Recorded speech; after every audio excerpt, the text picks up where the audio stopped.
Hello everyone. तो आज हम देखने वाले हैं क्लास 9 की एक्सरसाइज 7.4 का question number 6। Show that all segments drawn from a given point not on it the perpendicular line segment is the shortest. Show करना है हमें क्या है, हमें मान लीजिए कि एक गिवन लाइन है। आइए इसको फिगर से समझाते हैं आपको। एक हमारे पास क्या है, एक लाइन है और कहीं आउटर में क्या है, एक पॉइंट है। पॉइंट का नेम दे देते हैं ए। अब देखिए हमारे क्वेश्चन में दिया हुआ है कि show that all segment drawn from a given point. हमें शो करना है कि मान लीजिए एक लाइन है और एक ये गिवन पॉइंट है कहीं आउटर में। तो हमें शो करना है कि इस गिवन पॉइंट से इस लाइन पर जितने भी हम सेगमेंट ड्रॉ करें, ठीक है, तो उसमें क्या होगा, the perpendicular line segment is the shortest. तो इस पॉइंट से इस लाइन पर हम जितने भी सेगमेंट ड्रॉ करें उसमें से जो परपेंडिकुलर वाला सेगमेंट होगा वो क्या होगा, शॉर्टेस्ट होगा। ये हमें क्या करना है, शो करना है। ठीक है, तो इसके लिए हम क्या करें, सबसे पहले यहाँ पे हम सेगमेंट से कुछ बना लेते हैं। तो क्योंकि परपेंडिकुलर को शॉर्टेस्ट में बनाना है तो मतलब एक परपेंडिकुलर लाइन होनी चाहिए।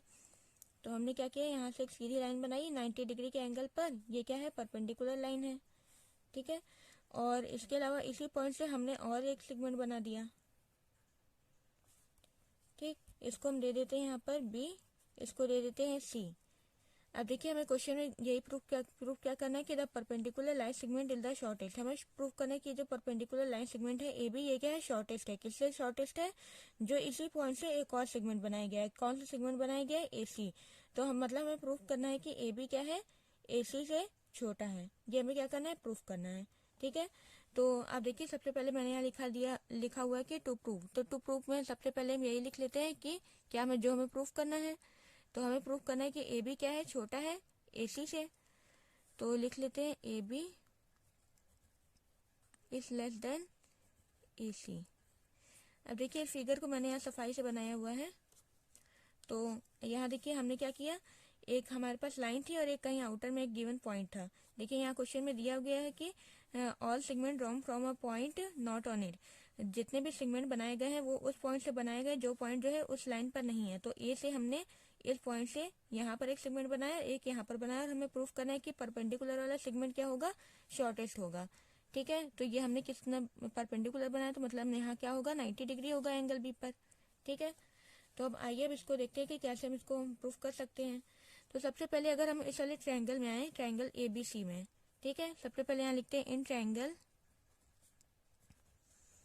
A B C. अब हम इस ट्रायंगल में अप्लाई करते हैं एंगल सम प्रॉपर्टी। ठीक है, हमें देखिए प्रूफ करना है कि ए बी क्या है, छोटा है किससे, ए सी से। ये हमें प्रूफ करके बताना है। तो इसके लिए अब देखिए हमें क्या करना होगा, सबसे पहले हम आते हैं इस ट्रायंगल में आते हैं, एंगल सम प्रॉपर्टी अप्लाई करते हैं। क्या है एंगल सम प्रॉपर्टी, कि किसी भी ट्रायंगल के तीनों एंगल का सम क्या होता है, 180 डिग्री होता है। यही होता है एंगल सम प्रॉपर्टी। तो यहाँ से हम लिख सकते हैं angle A plus angle B plus angle C equal to 180 degree. तो लिखते हैं angle A plus angle B plus angle C is equal to 180 degree. क्योंकि देखिए ना हमने क्या यहाँ पर बनाया हुआ है कि एंगल बी पर क्या हमने बनाया कि 90 डिग्री है। तो यहाँ पर हम बी की जगह 90 डिग्री रख सकते हैं। तो रखते हैं यहाँ पर हम एंगल बी की जगह 90 डिग्री।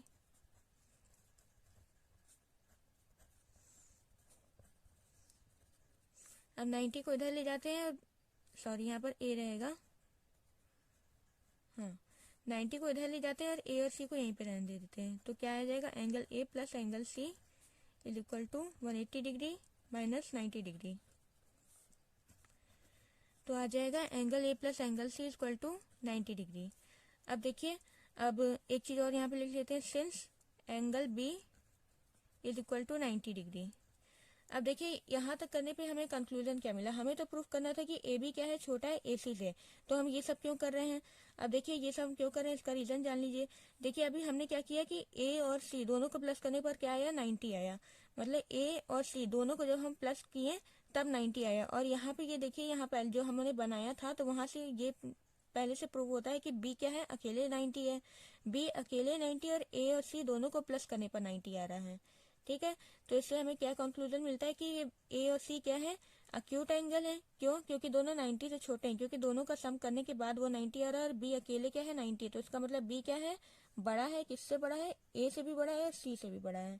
ठीक है, तो इस तरह से पहले हम यहाँ से लिख ले देते हैं कि therefore angle A angle C both are acute angle. ठीक है, तो हम यहाँ पे पहले लिखते हैं therefore angle A and angle C both are acute angle. क्यों दोनों अक्यूट है? क्योंकि दोनों का सम 90 डिग्री है। दोनों का सम 90 डिग्री मतलब कि दोनों 90 से छोटे हैं, तभी दोनों का सम करने पर 90 आ रहा है। तो अच्छा, अब देखिए हमें जो प्रूफ करना है, हमें प्रूफ करना है कि ए बी क्या है, शॉर्टेस्ट होगा।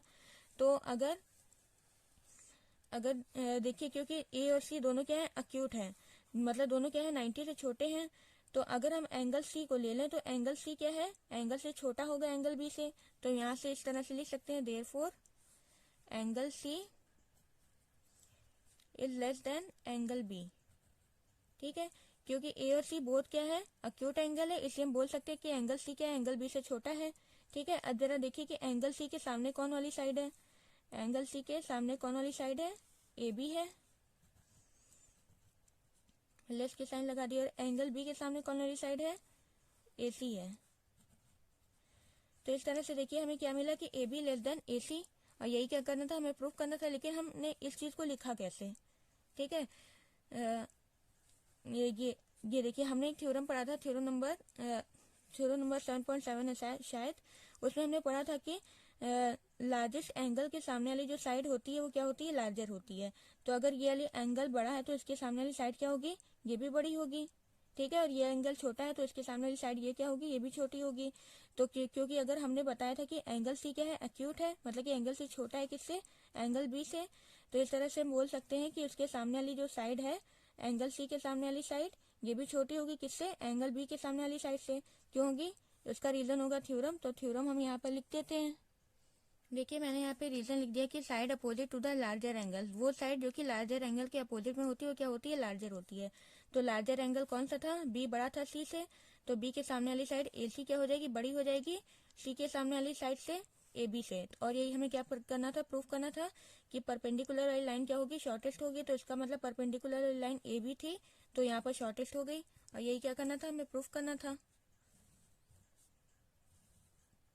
नीचे लिख देते हैं हेंस प्रूफ।